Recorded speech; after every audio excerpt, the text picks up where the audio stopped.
Today's a special day because today marks 1 year of being a evangelist. I think back to this time last year and the ordination and the moment in which fear almost defeated faith. But I thank God that faith had the last say. So grateful that I gave God my yes. Although life has not been the same, I would not trade this journey for nothing. It's been an amazing year. The process that I'm in has been amazing. I'm grateful for it. I wanted to take the time to do something different. I wanted to share 3 vital lessons that I've learned within my first year of being an evangelist. Lesson number 1. Your witness must extend beyond the ministry moment. I had to learn that when old people say that you must live what you preach, it's a real thing. It's not just a matter of to sin or not to sin. It's a matter of, do you have a life with God? Are you consecrated, set apart for God? This all builds up to the ministry moment. Life before, during, and after. It all matters in the case of doing ministry. It's not enough to just be a mouthpiece. It's not enough to know what to say or how to do. It's not enough to know how to do the theatrics or how to do the semantics of preaching. But it's imperative, it's important to be a witness of the gospel that you preach. Lesson number 2. I struggled at first to embrace the role. But once I embraced the role, I had to make sure I was educated. And because I was now educated, I have to be deliberate. I struggled with embracing the role due to the fact that I could not fathom being in this title, so to speak. I knew the work, I knew how to do the work, but the title, I could not get myself to fully embrace it. When people would say evangelist might, I was like, nope, just might. But an older person had to sit down and tell me, like, no, that comes with the role. This is who you are. This is your label, your title. This comes with the role of being the evangelist.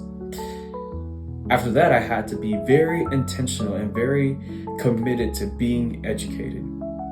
I had to be educated on who and what God is on a greater level. There was a responsibility for me to know what His word said and to know what He meant by His word. There's a responsibility to be educated on a greater level on how to pray, on how to discern, and how to know how to win souls and to talk to people. People skills are vital. Just stop there. But yeah, I had to be educated in that. I also had to be educated on Michael. This year was such a year of learning myself in which I would have never imagined. I was not prepared for how to handle the high moments or how to handle the low moments.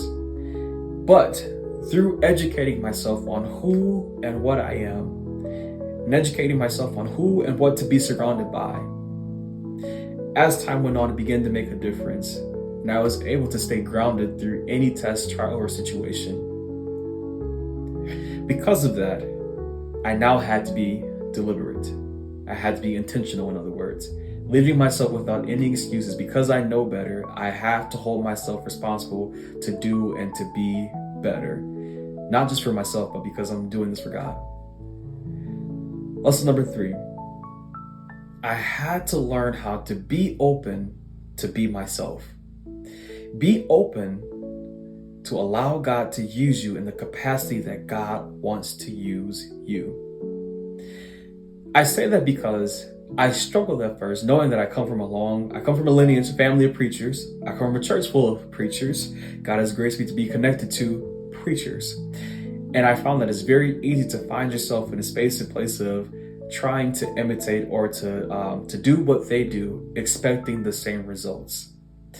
I found that the reason why we consecrate, we set apart, the reason why we educate and we do these things to be deliberate is so that when the time comes for God to use you, you are in a place in which you're submitted enough to know that, you know what, it's not me in this moment, it's how God wants to use me and flow. And I've learned that the moments in which I have submitted my will and said, God, you know what, not my will, but your will be done in these ministry moments, even if it's just in a conversation with anyone, I've learned that those were the times in which I was able to be more effective, more authentic. Has this year been a journey? Yes. Has this process always been fun? No. But I would not trade it for anything. I love what I do, and I'm excited for what this next year is going to bring as we continue to strive to be the change we wish to see.